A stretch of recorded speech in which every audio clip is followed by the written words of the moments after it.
এক মাসে 2 দফা বাড়ল এলপিজির দাম, অন্যদিকে এক লাফে বেড়েছে জ্বালানি তেলের দামও। এতে হিসেবের খাতায় যেন চাপ আরও বাড়ছে স্বল্প ও নির্দিষ্ট আয়ের মানুষের জীবনে। খরচ যখন বাড়ছে তখন অন্যদিকে ব্যয় কমিয়ে আনার চিন্তা করছেন নাগরিকরা। মাজার মাহবুবের রিপোর্ট।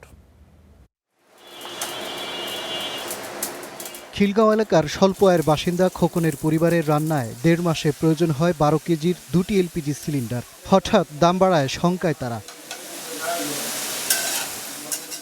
1341 টাকার 12 কেজি এলপিজি সিলিন্ডার এপ্রিলে 2 দফায় বেড়ে সরকার নির্ধারিত দাম 1940 টাকা, দোকানে আরও বেশি। হিসেবের সংসারে এ যেন মরার ওপর খাড়ার ঘা।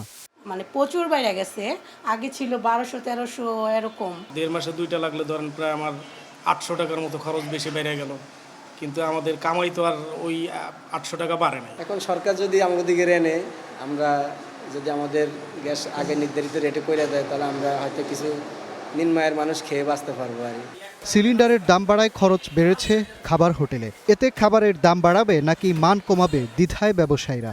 না ভাই, আমরা বর্তমানে যে জায়গায় ব্যবসা করতেছি, আমরা পড়া চুরি করার কোনো অপশন নাই। যে চার্জ আমরা এই চার্জই রাখতে হবে, নাহলে কাস্টমার যে না ইলাইনও পাবো না। গ্যাসের দামটা যদি কমে, দেখা যায় আগের মতো হয়, এখন কাস্টমারের যে রুটিটা যেভাবে দিতেছে, তখন দেখা যায় রুটিটা আর একটু বড় হবে। এদিকে অর্থনীতির লাইফলাইন ডিজেলের দাম প্রতি লিটারে 15 টাকা বাড়ায় বেড়েছে পণ্য পরিবহন খরচ, যার দায় ভোক্তার ওপরেই চাপবে বলছেন ব্যবসায়ীরা। এক গাড়ি মাল আনলে যে 4500-5000 টাকা পিক আপ ভাড়া দেওয়া লাগতো, এটা এখন হয়তো 500-1000 টাকা বেড়ে যাচ্ছে। আগে গাড়ি ভাড়া ছিল 17,000 টাকা, তো 17,000 টাকা 300 অবস্থা চাইলে কয় টাকা আসে গাড়ি ভাড়া, ওইটা অ্যাড হইতো। তো এখন 4,000 টাকা বেশি হয়েছে, তো এই 4,000 টাকা তো ওইটার সাথেই অ্যাড হয়েছে আর কি।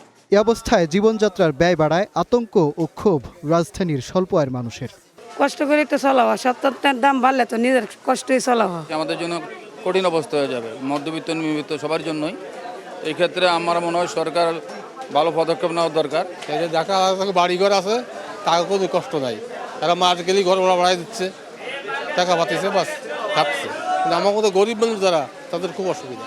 বাংলাদেশে কোনো পণ্যের দাম বাড়লে আর কমে না অভিযোগ ভোক্তার, তাই বাজার নিয়ন্ত্রণে সরকারের সুশাসন চান রাজধানীবাসী। মাঝার মাহবুব, স্টার নিউজ, ঢাকা।